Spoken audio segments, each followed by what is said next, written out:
on this occasion on my thoughts. What I'm going to talk is basically, before I talk something, I would like to talk about our organization. We belong to a company called Comscope. Earlier we were known as Tyco Electronics. Portion of the Tyco Electronics is merged with Comscope. We are a $5.5 billion company, primarily into infrastructure, telecommunication, and enterprise cabling business. In India, we do around $300 million business, both in enterprise and telecom. Government of India strategy, when I listen, the Make in India strategies, Skill India, and zero defect and zero effect, all those things, it looks to me that we have started it in 1994. When we started in 1984, we were thinking whether we need to sell the product first or start manufacturing and things like that. We were in a dilemma whether to start manufacturing first, but we did not have the volume. Then we took a decision, yes, let us go and start manufacturing, let us export it, let us build skill here, and when the market opens up, then we should be in a position to sell in the market. So today, almost 70% of our $300 million sales, what we do in India, is all manufactured in India. We have almost 3,500 employees in Goa, Bangalore facilities. So Make in India, the real benefit of Make in India, we are the classic examples I can tell you for this.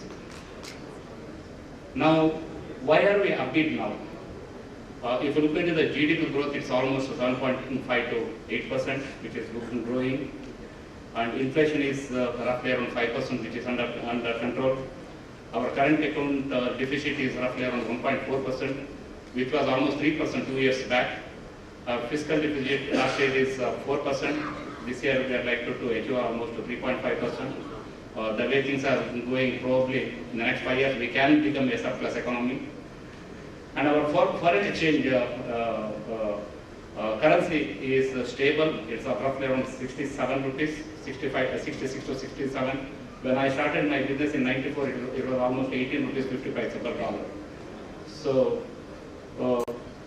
in terms of debt, country's debt, if you see, it is roughly around 69% of the GDP. It's slightly more. But overall, in the macroeconomic indications, if you see, it's a very, very stable country today. So that is really helping us increasing the sentiments in the market. So all these years we have done hard work, we built a business, but the real growth and real opportunity comes in the next 20 years. In terms of the market is no more a voice market, it is a voice data, it is a convergence market, and the services are there. We are also seeing a lot of DC consolidations happening. People are moving into cloud services. And the government is also talking about 100 smart cities, which means all those things means a lot of fiber is being used. There are a lot of big projects happening, National Fiber for Spectrum, the BBNL project, NFOM. Reliance is also coming with the 4G networks. They are also talking about 40 million fiber to the home networks. So all these things are helping us to produce and sell and create a partner network in the country. A lot of e-commerce companies are active in the country. A lot of online transactions is happening, which means more and more transactions, more and more data centers, more and more disaster recovery centers are going to be built here. This is a huge opportunity for all of us, not only for Comscope, our partners. We have a fantastic distribution structure here, a lot of resellers, a lot of channel partners. It is not only selling the product, along with the products, services, everything you can integrate and offer. One of my experience here with my channel partners is from the last 3 decades, most of you are entrepreneurs. I have seen a lot of people who have done extremely well, but they were not able to sustain it. Some people, only a portion of the partners were able to sustain throughout. In order to be successful, I have a small mantra which has helped me to run my business effectively. If it makes sense, you can use it. Always I looked into spirituality and running a business as parallel. In spirituality, ultimate CEO is God. In business, the business leader is God. He is supposed to be like God. He should act like a God. In spirituality, God works on three verticals. It is known as Brahma, Vishnu, and Maheshwara or Shiva. A lot of creation, lot of sustenance, lot of destruction. Okay, so ultimately, that's why God is called generator, operator, and destroyer.